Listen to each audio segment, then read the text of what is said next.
여러분, 투자하시다 보면 가끔 이런 생각 들지 않으세요? 아니, 분명 비슷해 보이는데 왜 이럴 땐 이렇게 하고 저럴 땐 저렇게 하라는 거지?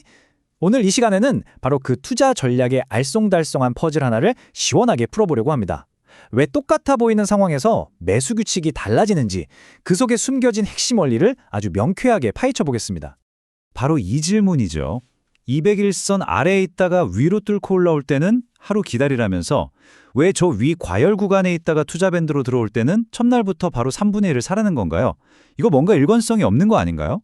와, 정말 예리하고 좋은 질문입니다. 그리고 이 차이를 이해하는 순간 이 전략의 정수를 꿰뚫어 보게 되실 겁니다. 자, 이 복잡해 보이는 두 가지 규칙을 관통하는 단 하나의 대원칙이 있습니다. 그건 바로 추세 추종입니다. 이 투자법의 모든 의사결정은 결국 추세라는 이 한 단어로 설명이 끝납니다. 추세 추종을 가장 잘 표현하는 투자의 격언이죠. 발리는 말에 올라타라. 다시 말해 힘차게 상승하는 추세가 확인됐을 때만 올라타고 비실비실 힘 빠지는 하락 추세에서는 절대 쳐다보지도 않는다는 겁니다. 겉보기엔 비슷했던 그 두 상황도 바로 이 추세라는 렌즈로 보면 완전히 다른 그림이 됩니다. 근데 여기서 정말 흥미로운 지점이 있습니다. 이 전략의 진짜 무서움은요, 수익률을 최대로 끌어올리는 데 있는 게 아니에요. 바로 위험 관리에 있습니다. 이익은 어디까지 가나 끝까지 따라가되 손실은 정해진 선에서 칼같이 잘라내는 것. 이 비대칭적인 손익 구조야말로 이 전략의 심장이라고 할 수 있죠. 좋습니다. 그럼 첫 번째 시나리오부터 한번 제대로 파헤쳐보죠. 바로 오랫동안 하락하던 주가가 반등하는 그 순간입니다. 자, 머릿속으로 한번 그림을 그려보세요. 몇 주, 아니 몇 달 동안 주가가 힘없이 200일선 아래에서 빌빌거렸습니다. 누가 봐도 이건 명백한 하락 추세였죠. 그러다 바로 오늘 드디어 종가가 200일선 위로 살짝 고개를 내민 겁니다. 와, 이제 드디어 상승 시작인가 싶지만 과연 그럴까요? 바로 이 휩소라는 위험이 도사리고 있기 때문입니다. 올라가는 척하다가 바로 다음날 확 고꾸라지는 그런 가짜 신호일 가능성이 있는 거죠. 말 그대로 채찍질하듯이 투자자들을 정신없이 흔들어서 털어버리는 움직임인데, 특히 요즘처럼 알고리즘 매매가 판치는 시장에서는 이런 속임수가 훨씬 더 잦아졌습니다. 이 위험, 그냥 그럴 수도 있다 정도의 감이 아닙니다. 데이터가 딱 말해주죠. 무려 54년치 데이터를 돌려보니까 이런 지점에서의 휩소, 즉 거짓 신호 확률이 약 17%나 됩니다. 10번 시도하면 거의 2번은 함정에 빠진다는 뜻이죠. 절대 무시할 수 없는 숫자입니다. 만약 우리가 이 17%의 위험을 무시하고 첫날 바로 매수했다고 가정해보죠.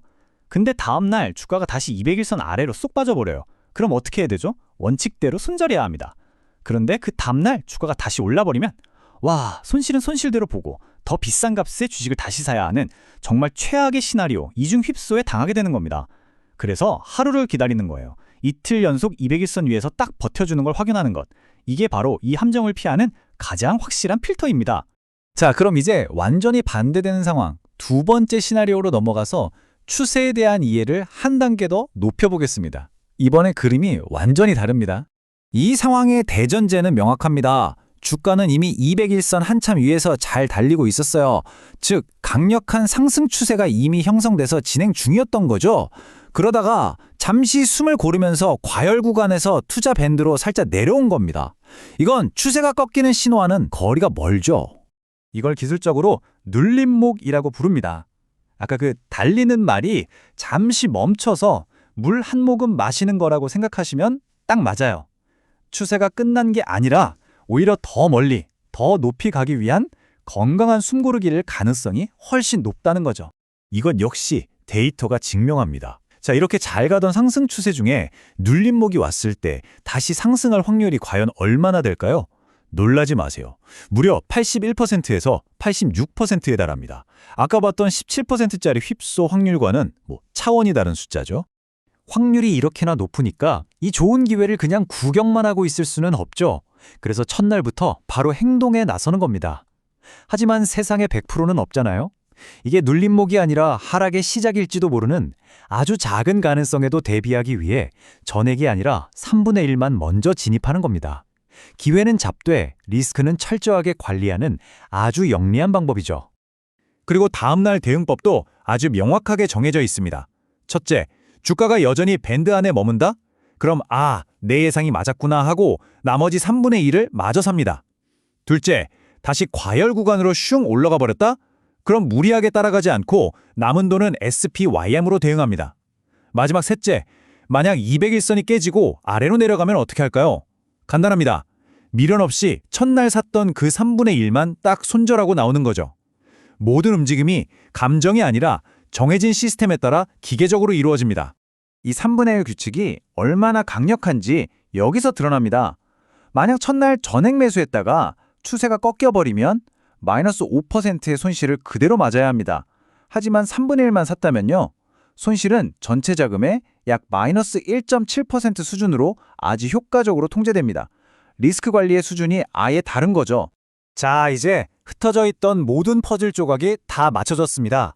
왜 두 규칙이 다를 수밖에 없었는지 한눈에 보이는 그림으로 명쾌하게 정리해 보겠습니다. 이 표 하나로 모든 설명이 끝납니다. 왼쪽의 사례 1은 그 직전의 추세가 하락이었기 때문에 이제 막 나온 상승 신호의 신뢰도가 낮았고 그래서 거짓 신호를 피하기 위해 확인이 필요했던 겁니다.